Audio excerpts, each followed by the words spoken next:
अगर आप D pharma में फेल हो जाते हैं या फिर डी फार्मेसी में बैक लग जाती है, तो आपकी क्या कैरियर खत्म हो जाती है? क्या आप ऐसा सोचते हैं? तो मैं आपको इस वीडियो में बताने वाला हूँ कि ऐसे कौन-कौन से कारण हैं, जिनके चलते आपकी एग्ज़ामिनेशन में बैक आती है और उसको सुधार करने के बाद आप कैसे उस बैक को क्लियर कर सकते हो। सो इस वीडियो में अंत तक ज़रूर बने रहिए। देखिए, सबसे पहले जब रिज़ल्ट आता है ना, तो काफ़ी सारे बच्चे रिज़ल्ट को देखकर घबरा जाते हैं। पैनिक होने लगते हैं। उनको कुछ समझ नहीं आता है कि मैंने तो अच्छा लिखा था, मैंने तो 20 पेज लिखा था, मैंने तो 25-25 यानी कई कई सारे बच्चे तो पूरा कॉपी भर देते हैं। और वो सोचते हैं कि भैया मेरी तो बैक आ ही नहीं सकती है, लेकिन कैसे आ गई? और वो इस सिचुएशन में इतने ज़्यादा पैनिक हो जाते हैं कि वो आगे क्या करना है उसके बारे में सोच ही नहीं पाते हैं, वो अलग ही ज़ोन में चले जाते हैं। क्योंकि उनका एज़ अ फार्मासिस्ट की लाइसेंस, फार्मासिस्ट में रजिस्ट्रेशन, उनके मित्र आगे चले गए, तो ये सारी चीज़ें इनके दिमाग में चलती रहती है।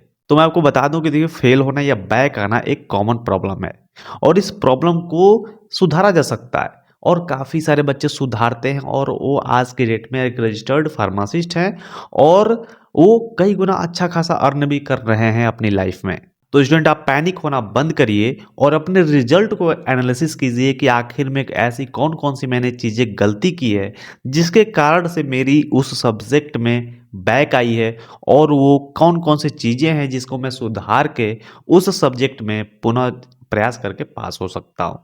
सो आपको पैनिक नहीं होना है और उसको एनालिसिस करने का काम करना है। सबसे ज़्यादा बच्चा थ्योरी में बैक आती है, प्रैक्टिकल में क्यों नहीं आती है? क्योंकि प्रैक्टिकल में एक कॉलेज हाँ, वो सपोर्ट करता है और उसके चलते कॉलेज में मतलब प्रैक्टिकल में वो पास हो जाते हैं। लेकिन थ्योरी एक ऐसा सब्जेक्ट है ना जिसमें आपको खुद से मेहनत करनी पड़ती है।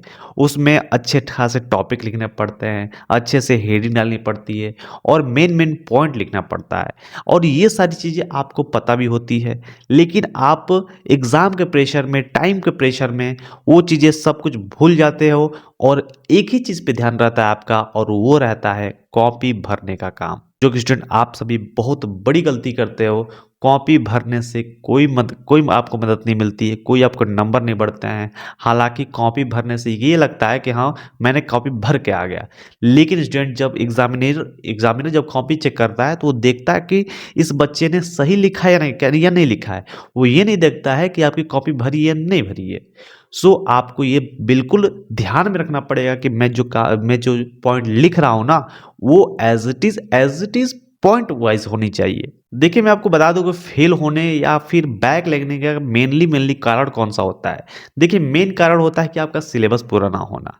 स्टूडेंट, मैं आपको लिख कर देता हूँ कि आज तक किसी भी स्टूडेंट का 100% सिलेबस कंप्लीट नहीं होता है। ये आप भी जानते हैं, हम भी जानते हैं। लेकिन मैं ये नहीं बोल रहा हूँ कि स्टूडेंटों का 10%, 20%, 30% सिलेबस कंप्लीट होता है। हाँ, 80 या 90% सिलेबस कंप्लीट होना चाहिए, ये ज़रूरी भी है। लेकिन काफ़ी सारे स्टूडेंट होते हैं ना जो 30%, 40% सिलेबस खत्म करने के बाद सोचते हैं कि हम अच्छे खासे स्कोर कार कर सकते हैं और वहीं वहाँ पर मात खा जाते हैं और वहाँ पे उनकी बैक लग जाती है। और एक और कारण है जो कि राइटिंग को लेकर है। काफ़ी सारे स्टूडेंटों को लगता है कि मेरी राइटिंग बहुत अच्छी है, लेकिन वो जब लिखना शुरू करते हैं ना, तो उनकी हैंडराइटिंग ऐसी होती है कि भाई एग्ज़ामिनर समझ नहीं पाता है कि लिखा क्या है। काफ़ी सारे स्टूडेंटों को आप लोग जानते भी होंगे कि भाई दिमाग में तो है, मुझे आता भी है और मैं लिख भी पाऊँगा, लेकिन जब वो लिखने बैठते हैं, जब वो नहीं बढ़ रहता है कि लास्ट का 1 घंटा बचा है, तो जब वो लिखना स्टार्ट करते हैं ना, तो इतना तेज़ लिखते हैं कि भैया उनका समझ ही नहीं आता है कि वो लिखे क्या है और उस समय एग्ज़ामिनर वहाँ पे उन लोगों को 0 नंबर या 1 नंबर, 2 नंबर दे के वो भी आगे निकल जाता है। यानी जितने तेज़ी से आप लिख रहे हो ना, उतने तेज़ी से वो नंबर भी देकर आगे बढ़ जाता है। सो कहने का मतलब ये है कि आप जो भी लिखिए, वो भैया एज़ इट इज़ आप सेम लिखिए, अच्छा लिखिए, फ्रेश लिखिए ताकि जब एग्ज़ामिनर उसको पढ़े नॉर्मल सी बात है, आप जो कॉपी लिख रहे हो उसको वो एग्ज़ामिनर पढ़ेगा ही पढ़ेगा, तो उसको समझ में आ जाए। शॉर्टकट से बचिए और आप जो गेस पेपर जो यूज़ करते हो एग्ज़ाम के पहले कि हम ये गेस पेपर पढ़ के हम पढ़ चले जाएँगे और पास हो जाएँगे। इस दोनों तरीकों से बचना है आपको। गेस पेपर तो भैया आपको कम से कम गेस पेपर करना भी है ना, तो पिछले 10 सालों का अगर गेस पेपर आप किए हुए हो, तभी आपका एग्ज़ाम में अच्छे खासे स्कोर पा जाओगे। लेकिन कई सारे बच्चे होते हैं कि शॉर्टकट तरीके अपनाते हैं। शॉर्टकट में अब लिखते हैं हेडिंग, दो पैराग्राफ लिख के बंद कर दिया। तो शॉर्टकट क्यों करना है जब आपको पूरा उसके बारे में पता ही है? तो उसको और डिस्क्राइब करिए ना। जितना अच्छे से डिस्क्राइब करेंगे, जितना अच्छे से पॉइंट लिखेंगे, जितना अच्छे से हेडिंग डालेंगे ना, उतनी अच्छे से आपके एग्जाम में कॉपी अच्छी लगेगी और एग्जामिनर आपको नंबर भी देगा।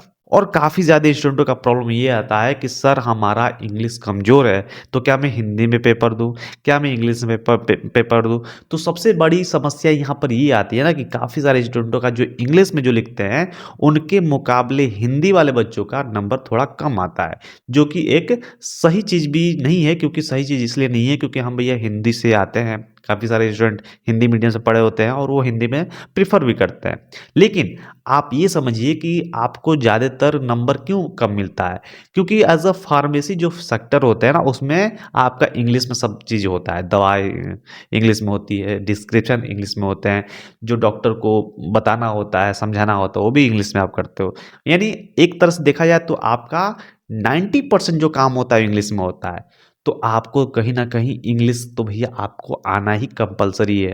अब आप कॉपी में लिखा जाए हिंदी में, आप जब लिखोगे और एक लड़का लिखा है इंग्लिश में, तो वहाँ पे नेचुरली बात है, मतलब नॉर्मल सी बात है कि इंग्लिश वाले को थोड़ा-सा ज़्यादा प्राथमिकता मिलती है। अब पैरासिटामॉल को आप अगर हिंदी में लिखते हो और पैरासिटामॉल को अगर आप इंग्लिश में लिखते हो, तो नॉर्मल सी बात है, पढ़ने वाला तो भैया पैरासिटामॉल को थोड़ा-सा प्राथमिकता देगा। हिंदी में थोड़ा-सा आप एज़ अ क्या कर सकते हो ना कि जो चीज़ इंग्लिश वर्ड है, उसको आप एज़ इट इज़ इंग्लिश में लिखिए, और जो आपका हिंदी में जैसे कहा जाता है, किया जाता है, इससे हमारे ये होता है, मतलब जो भी चीज़ होता है, ऐसे आप हिंदी में लिखिए। और जो आपका मेनली वर्ड है ना, उसको कम से कम इंग्लिश में करने का प्रयास करते रहिए। काफ़ी सारे स्टूडेंट मेन जो पॉइंट होता है ना, उसको इग्नोर कर देते हैं। जैसे आपको किसी एग्ज़ामिनेशन में पूछा जाएगा कि फार्मास्यूटिकल केमिस्ट्री है क्या? तो फार्मास्यूटिकल केमिस्ट्री के बारे में उन लोग बात नहीं करते हैं, मेन पॉइंट जो होता है।